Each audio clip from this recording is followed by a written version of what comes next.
Is the remembrance of troubles when you are safe. जब हम सुरक्षित अवस्था में होते हैं और वो मुसीबतें निकल चुकी होती हैं तो हमें उनकी यादें भी अच्छी लगती हैं।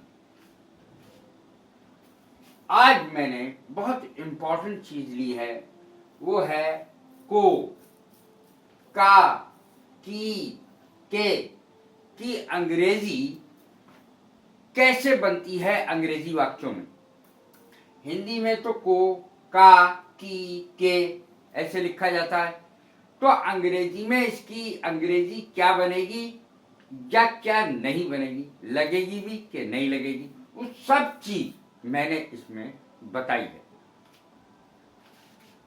देखें, सबसे पहले यदि प्रोनाउन के बाद का, की, के का प्रयोग हुआ है तो उसका अनुवाद पजेसिव केस में होगा। पजेसिव केस में, पजेसिव केस किसे कहते हैं, जिसमें अधिकार होता है। अधिकार जैसे his, her, their, THEIR, their, तो उसमें अधिकार प्रदर्शित होता है। जैसे दिस इज हर बुक, यह उसकी किताब है, यह उसकी किताब है, तो की शब्द आया है इसमें।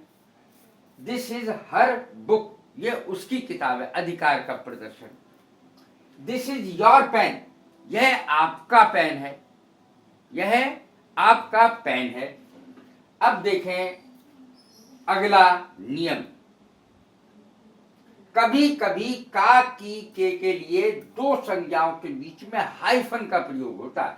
हाइफन कहते हैं इस चिन्ह को, छोटा सा चिन्ह होता है दो शब्दों के बीच में, हाइफन। इसका मैं पूरा प्रयोग पहले भी बता चुका हूं। हाइफन का, हाइफन छोटा सा चिन्ह है, माइनस जैसा का चिन्ह भी लगाया जाता है। जैसे टी पॉट, चाय का बर्तन, टी पॉट, चाय का बर्तन। ऑफिस वर्क, ऑफिस का काम, कार्यालय का काम। बस फेयर, बस का किराया। बेड शीट, बिस्तर की चादर। तो देखिए इसमें सब में का है, लेकिन कोई अंग्रेजी नहीं बनी है उसकी।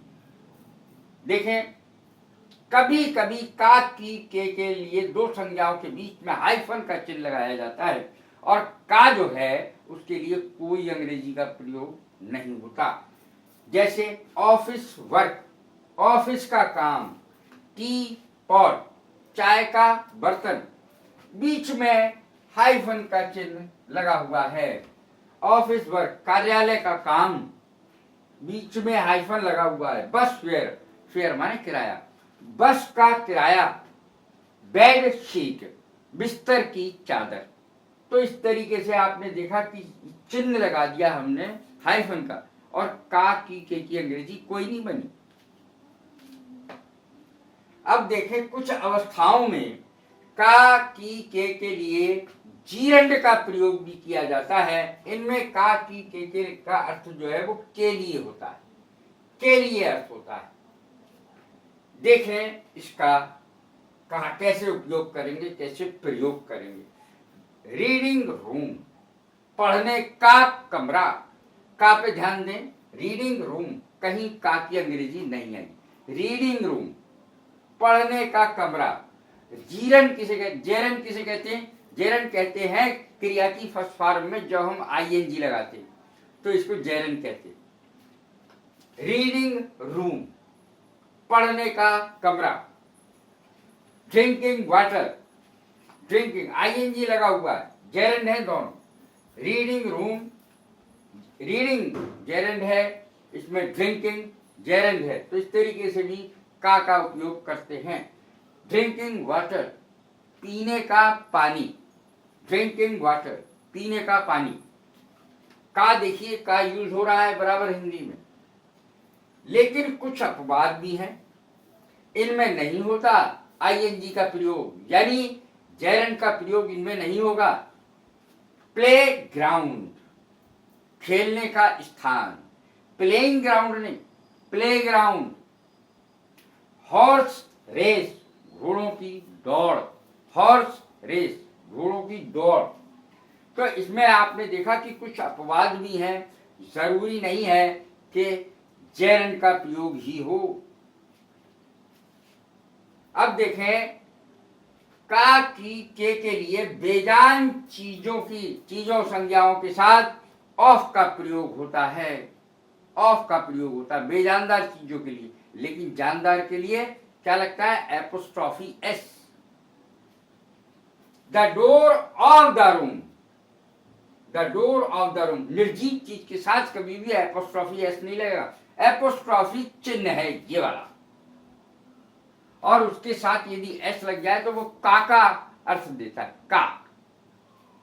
देखें, the door of the room, निर्जीव होने के कारण इसमें डोर्स रूम या रूम्स डोर नहीं लगेगा।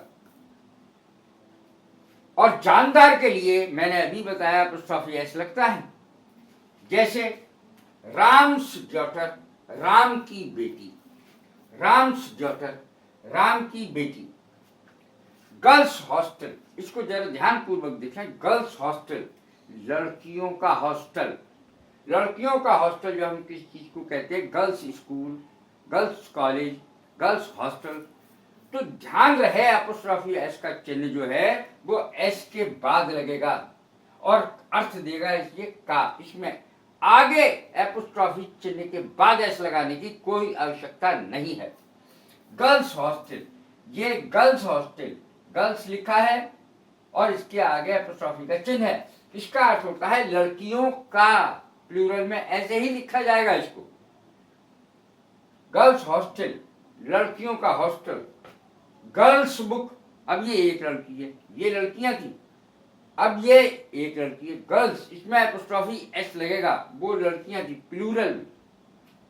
ये है सिंगुलर में गर्ल्स, गर्ल एक लड़की, गर्ल्स लड़की की किताब, गर्ल्स बुक, गर्ल्स बुक, ये है।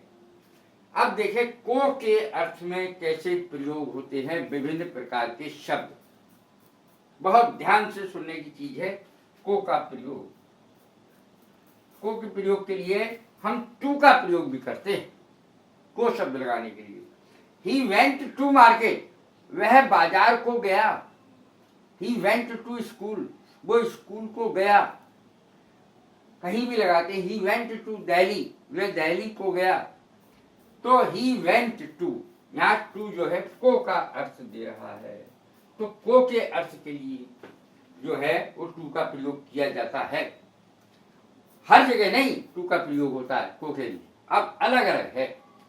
ऑन का प्रयोग भी टू के लिए, को के लिए किया जाता है। जैसे he will go on Sunday, वह संडे को यानी रविवार को यानी इतवार को जाएगा।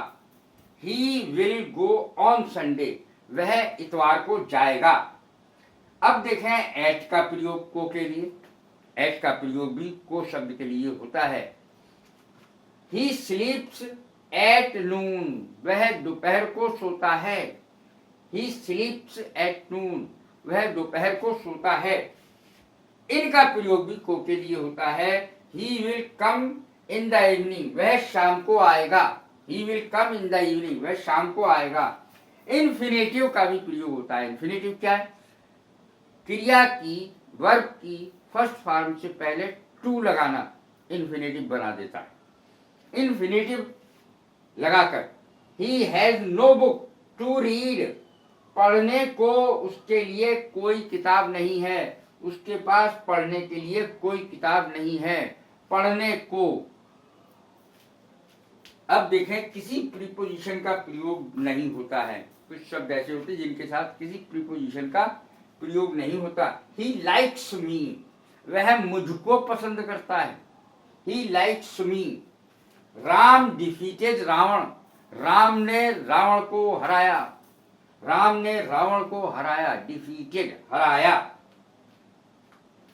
अब अगला देखें, राम ने रावण को हराया। ध्यान रखें, जब कहना का अनुवाद से या स्पीक हो, जब कहना का अनुवाद से या स्पीक हो, तब को या से का अनुवाद टू में होगा। बहुत ध्यान पूर्वक, आपने डायरेक्ट इनडायरेक्ट जरूर पढ़ा होगा। जब डायरेक्ट सेंटेंस आते हैं हाई स्कूल में, इंटर में, कभी भी आते हैं, he said to me, I said to him, said के साथ टू लगा हुआ होता है आगे। लेकिन जब हम उसका इनडायरेक्ट बनाते हैं तो वो सैड के स्थान पर टोल्ड हो जाता है, आपने देखा होगा, और उसके आगे कोई प्रीपोजिशन नहीं आती, टू कभी नहीं लगता है टोल्ड के आगे या टेल के आगे। तो मैं इसी संदर्भ में बता रहा हूं कि स्पीक या से आए जब तो क्या होगा, टू का प्रयोग होगा। जैसे ही सेड टू मी, याद आ गया होगा आपको डायरेक्ट इनडायरेक्ट यदि आपने करे होंगे। ही सेड टू मी, उसने मुझसे कहा। ही स्पोक टू मी, उसने मुझसे कहा, कहा या बोला। स्पोक टू मी, उसने मुझसे बोला। और अर्थ यदि हो कि बताया। दरअसल टेल शब्द का जो प्रयोग है, जैसे नानी है, दादी है, वो स्टोरी सुनाती, तो हमें समझ में नहीं आता था कि टेल, ये कहानी सुनाने की अंग्रेजी क्या हुई, कहानी सुनाने की। She tells me story, she tells me a story, वह मुझे कहानी सुनाती है। She tells me a story. तो इस तरीके से टेल के आगे टू का प्रयोग कभी नहीं होगा। और सुनाने की अंग्रेजी सुन लें, कहानी सुनाने की, वो टेल है, TELL। टेल के बाद टू नहीं लगेगा, मैंने पहले भी बताया। ही टोल्ड मी, जब हम इनडायरेक्ट बनाते हैं तो सैड के स्थान पर टोल्ड कर देते हैं और टू हटा देते हैं। तो ही टोल्ड मी, उसने मुझे बताया। इस तरीके से कहा शब्द भी कह सकते हैं टोल्ड के लिए, लेकिन टेल माने अधिकांशतः बताना है या सुनाना है। तो ये वीडियो मैंने बहुत सोचने विचारने के बाद बनाई है, ताकि आप हर जगह कहीं एक सा प्रयोग न कर दें। कैसी लगी मेरी वीडियो? लाइक करें, शेयर करें, सब्सक्राइब करें। God bless you. Thank you very much.